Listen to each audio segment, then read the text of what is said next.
2025 was a crazy year for gaming and honestly just in general. With Game of the Year worthy releases coming out seemingly every month and the pricing of games going up, it's been hard to keep up with all the diamonds among diamonds, but like every year, I wanted to give out a few of my own personal awards to games that stood out to me this year. I like to give out awards for specific categories versus doing a top 10 list since different games shine for different reasons. Compared to last year, I've done a better job of actually finishing games, but I've probably played less overall. Some notable omissions I've missed out on include Hollow Knight Silksong and The Outer Worlds 2, which I both plan to try the next time I upgrade my Game Pass to Ultimate. I never made time to play Kingdom Come Deliverance 2, but I recently bought it, so it's on the front of my to-do list for early this year. I never completed Death Stranding 1, so naturally never decided to want to play 2. Even with all those big omissions, I still feel I've had a really busy year of gaming.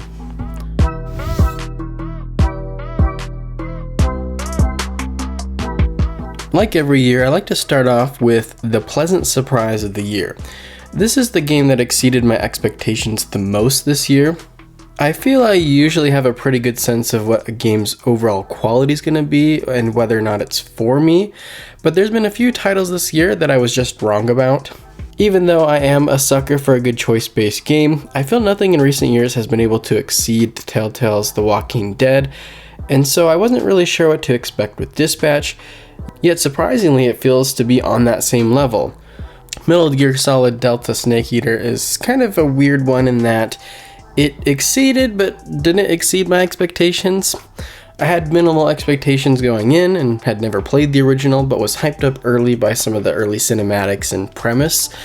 Then I was kind of let down shortly into the game once I started to actually play it, but then as more time went on, I kind of came back around on the game as a whole and looked back on it pretty fondly. But there was only ever one perfect selection for this category, and that is Clair Obscur Expedition 33. I remember watching the initial trailer thinking the art direction was beautiful and the concept was interesting, but was disinterested by the gameplay. I can and do enjoy the core gameplay of many turn-based games, but I'm often turned off by the pacing and uninteresting yet excessive text that comes with many of the JRPGs and inspired-like games. Also, I became extra skeptical of this studio's ability to execute once I found out their size and experience level. Well, as we all know now, I was wrong. I went in thinking Clair Obscur would be a decent game enjoyed by some, but found out it was an amazing game loved by many, including myself. Expedition 33 is easily not a perfect game, but it nails all the most important aspects of a special game with its addictive gameplay loop, unique art direction, memorable music, and impactful narrative. Clair Obscur Expedition 33 was easily my pleasant surprise of 2025.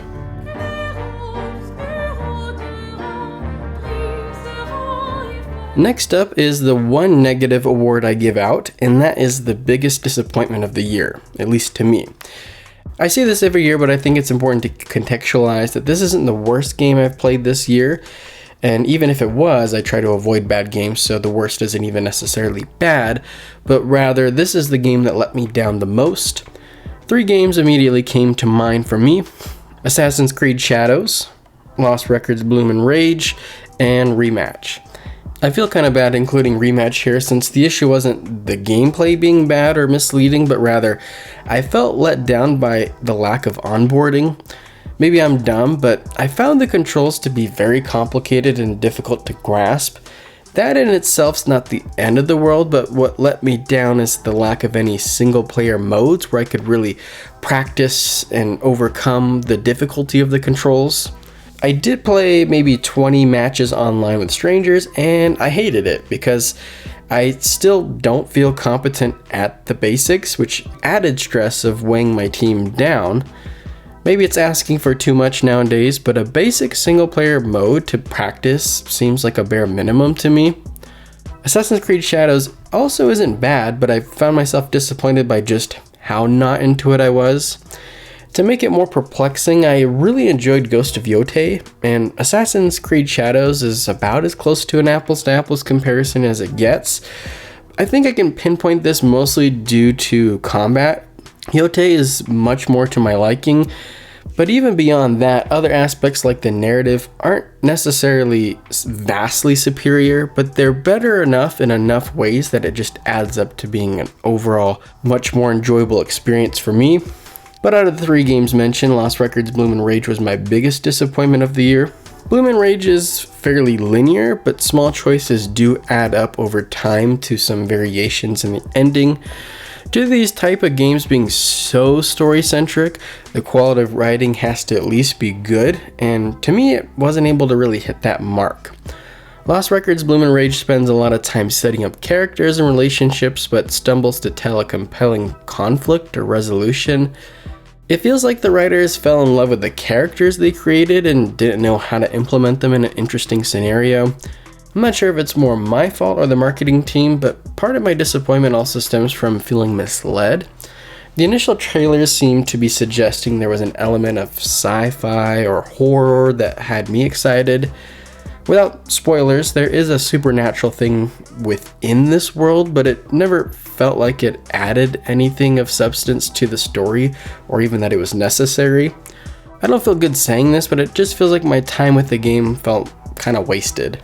Lost Records Bloom and Rage was my biggest disappointment this year because I thought what was advertised was more interesting than what I got, and even what I got could have been executed better. Back on the positive, even though I spend the vast majority of my gaming time in single-player worlds, when I do find a good multiplayer experience, they can often be some of the most memorable. After an over 10-year wait, we finally got a new Mario Kart entry in World. Mario Kart World looks and runs amazing on the Switch too, yet it feels very familiar. There are only so many ways you can improve upon the perfection of 8 Deluxe, which World tries to do with its own interconnected world that ends up feeling more like a half-baked side attraction. The actual racing is still fun with family and friends, but again, the feeling of been there, done that is very present, at least for me. I'm not big into shooters, but I did have a great time with Battlefield 6. I'm horrible at the game, but I did have a lot of fun immersively dying with the amazing sound design and destruction. Battlefield 6 was surprisingly a ton of fun, but by far my favorite multiplayer experience this year was Split Fiction. Me and my wife really liked It Takes Two, but both feel Split Fiction blows that out of the water by essentially doing the same thing, but better in every way. How we were playing and what we were doing was constantly changing, yet just about every gameplay mechanic introduced and then transitioned off all felt highly polished. The gameplay is all killer and no filler, even though many of the best portions of the game are optional side content. I can also attest to Split Fiction being fun in a group setting. Even though there are only 2 players at a time, it's entertaining to watch as well as pass around the controller. Whether it's in person or online, if you have a friend to play with, I would highly recommend Split Fiction. One of my favorite categories that's always a stacked one is Soundtrack of the Year. Mario Kart World had an epic collection of all-time Nintendo classics mashed up and remixed to perfection. Mario Kart World had probably one of the deepest vaults of music that felt like a radio station. Another game with old music is Metal Gear Solid Delta Snake Eater, and unlike Mario Kart, I really enjoyed it without having any sort of nostalgia for the game. All the music is great, but the main theme of Snake Eater hits especially hard. Austin Wintory's work in Sword of the Sea is easily one of my favorites from this year. The music so masterfully invokes a wide array of emotions on command. Probably discrediting myself as #NotARealGamer for saying this, but I can never get into Hades 2 this year, but I will say the music is fantastic, and from what I understand it only gets better the deeper you go. South of Midnight didn't have the strongest gameplay, but both the visuals and audios perfectly work together to set a vibe of mythical folktale interpretation of the US South. Ghost Yote also masterfully brought to life its setting with its music blending together traditional Japanese with a Western flavor. A stacked category, but for me the winner would have to be Clair Obscur Expedition 33. Clair Obscur is the game this year that's music gave me the chills the most. One of the earliest songs, Lumiere, immediately stood out to me as a masterpiece. A lot of great games have that one song with a bunch of good but not as good accompanying pieces, but Expedition 33 has banger after banger. Monoko's theme was disarmingly good, where I just had to idle on the combat screen for a few minutes to take in the perfection.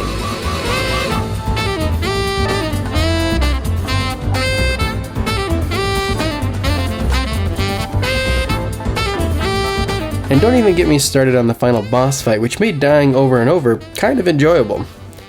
Like many, I really enjoyed the gameplay and story of Clair Obscur Expedition 33, but the music might possibly be my favorite aspect of the entire game, being an 11 out of 10. Certain categories like Best Narrative have light years depending on what games came out that year and what I was personally able to play, but one category that is never light is visuals. Games today either look amazing in pursuing realism or kill it at originality and style. Like previous years, this was one of the hardest categories to narrow down. Assassin's Creed Shadows was far from my favorite game this year, as I've already mentioned, but it probably got the closest to picturesque realism, which helped sell the time travel fantasy of visiting 16th century Japan. Also set several hundred years ago in Japan is Ghost of Yotei, which isn't as technically impressive, but leans more on romanticized visuals. Colors and placement feel more curated to simulate an old samurai film or anime versus representing real life. Another game that leans even harder into art over reality is Clair Obscur Expedition 33. As many have pointed out before, Clair Obscur's visuals and environments often look like a painting come to life. Another title that consumed me with the emotions of its visuals was Sword of the Sea. I've seen a lot of comparisons and comments on this title lacking originality due to its similarity to Journey, but when the only other games that can be so easily compared to it are also made by the same person, in this case Matt Nava, I think that serves more as a compliment towards the artist's uniqueness and impact versus a slight. Starting out in a sandy desert feels familiar, but you become enchanted by many of the new locations Sword of the Sea takes you through. South of Midnight and Dispatch were two other games that impressed me by the uniqueness and identity of their respective art styles. All of these titles had me wowed in one way or another, but I'm gonna give this award to Sword of the Sea. Of course, the music in tandem is a huge factor, but by a whisker, I feel Sword of the Sea's visuals felt the most special to me in a year of visual spectacles. The next category is a bit of an underrated one, and that's the best game world. We spend countless hours in these made-up universes that have to sell us on their existence and our place within them. World building is an accumulation of writing, visuals, audio design, and even gameplay, but every world has to come together to create its own unique vibe and atmosphere. For example, many players love the story of Breath of the Wild, but when broken down, they're actually probably more in love with that version of Hyrule over the specifics of the narrative. Clair Obscur Expedition 33 immediately stood out to me in this category for having such a rich and deep world that manages to feel lived in yet limitless. There's enough specifics to ground our cast into an established history that doesn't feel like it started when the player hit start game, while also leaving so much open-ended for the imagination to wander, which is an important factor. Like many of the best works of fiction, Clair Obscur encourages the audience to fill in the gaps with their imagination. Dispatch also stood out to me for feeling so rich in its fictional version of LA that builds upon the real place while also including bits and pieces of lore from countless comic books over the past 100 years. Another game world that builds off years of fictional interpretations of a real place is Ghost of Yotei. What was known as Ezo, now Hokkaido today, is very much a real place, but like Dispatch, the developers were able to bring to life an element of romanticism. It's engrossing to see elements of reality blend with specific works of fiction, from old films to modern cinema to anime to comics and even other games. With all that said though, I will give this award to Expedition 33. I can't help but be thoroughly impressed by Clair Obscur's world building that takes inspirations from Victorian French paintings without the power of nostalgia or romanticism to the same degree. Expedition 33 feels like a world I've never seen anything like, while also pulling off that depth I mentioned.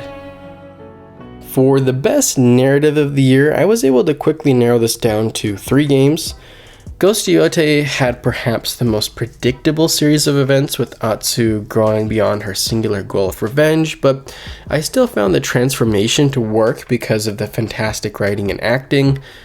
The ending wasn't bad, but it wasn't my favorite either, due to it feeling like it lacked a bit of a pow, if that makes sense. Another game I didn't love the ending to that may surprise some of you is Clair Obscur. Without getting into any big spoilers, there are several crazy twists throughout Expedition 33, and all of them felt engaging and surprising in the moment, but by the end I couldn't help but feel there was too much of a deviation from the original narrative track laid out in the prologue in Act 1. If this is something that interests you, I could go into like a spoiler video about why I don't necessarily love the ending, but to put it more simply, in my opinion, I feel at times Expedition 33 puts too much of an emphasis on shock value at the expense of a through line. With that said though, even with this critique, I can't help but feel a mad respect and admiration for this game's narrative for being as bold as it was, even if aspects of it weren't for me. While not perfect, the one story I enjoyed the most this year from beginning to end was Dispatch. Sarcastic, negative superheroes could easily fall into a category of cringe, but somehow Dispatch walks that line very well. I mean, I'm not going to lie and say it's perfect. There are moments where I do feel like there can be an element of cringe. For example, I think for certain characters, the over-the-top, vulgar, and inappropriate kind of dialogue really works for them. But then for other characters, it feels a little more out of place. But even with that, the game's hilarious. I'm constantly laughing at this game from moment to moment. And for every joke that misses, there's at least like 5 that landed for me. And part of what really sells this is the characters. By the end, I felt like the entire cast was strong, which may be surprising considering some of these characters were voiced by somewhat inexperienced streamers like Moist Critical, but as a whole I feel like they all did amazing with no real weak link to speak of. It's always tricky with a game like this, and how much agency do you want to give the player, because unlimited agency is actually not going to lead to the most fulfilling endings, but at the same time trying to have at least some levels of deviation, whether it's from small choices, medium, or massive divergence. If there's a season 2, I'm excited to check it out, and if there's not, I think it's a masterpiece of a game that I will play again in the future.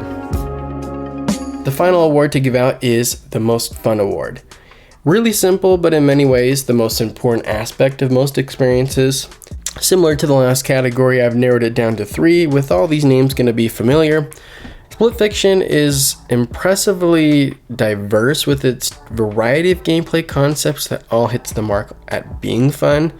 Having to cooperate with a partner has a novelty to it that can add to the overall fun, but for every successful attempt there are many failures, and so I think there's no shortage of praises Hazelight should get for nailing it. If I'm looking at the games this year that had the highest of highs the most often, Split Fiction would easily be towards the top of that list. As I mentioned earlier, I found Clair Obscur Expedition 33 to be surprisingly fun, since it didn't immediately stand out to me as a game that I was gonna like. The stimulation of strategizing how I'm going to approach a situation with the added involvement that comes with pairing is just an addictive combination. I'm probably not alone, but I still have sweaty dreams about timing my parries, which was a simple but impactful inclusion to combat. Speaking of parries, Ghost of Yote sings. I mentioned this in my review, and I don't think I'm in the minority of thinking this game it has an amazing combat system, but I might be in the minority about just how much I like it. The combat system feels pretty close to perfect to me in that it has that sweet spot of offense and defense. I feel like I'm being held responsible for my defensive reactions and being concise and aware, while also balancing that with aggression and prioritization. I found it to be extremely rewarding to be surrounded by a bunch of guys and then to try to work my way through each of them on the narrowest of timing windows. A lot of action-focused games tend to come down to a lot of hold block, dodge, poke, dodge, poke. And what I really like about Yote is I feel like I'm constantly having to engage this more strategic and creative side of my brain. It feels more like an actual dance with a partner versus Dance Dance Revolution, if that makes any sense. Out of the three, I would say Ghost of Yotei is the game I've had the most fun with this year. Expedition 33 was a close second. Kind of what breaks it down to me is, what was the game that I had the most fun with the most of the time? When I think about it in those terms, Ghost of Yotei is the game that fits that the most for me this year. So those are my personal winners of the year. Who are your winners of each category? So I guess that means I gave out the most awards to Clear Obscure Expedition 33, and as a whole experience, I really enjoyed it. Around as much as Dispatch, Ghost of Yotei, and Split Fiction, with those 4 games really being the highlights for me this year. I had a blast existing as a sword-wielding wanderer in Ghost of Yotei. Dispatch had one of the most fun stories I've played in a really long time. Split Fiction was an S tier as far as what I want out of a multiplayer experience. And Clair Obscur, what more can you say about it? For my audience that voted, I was able to also come up with the top 4 there, but disappointingly the sample size was fairly low, so I'm not sure how much there is to conclude here. Nonetheless, those are all great games. Whether you've been watching me for a while or just more recently, I appreciate you for watching and would love to hear your thoughts down below. Until next time, see ya!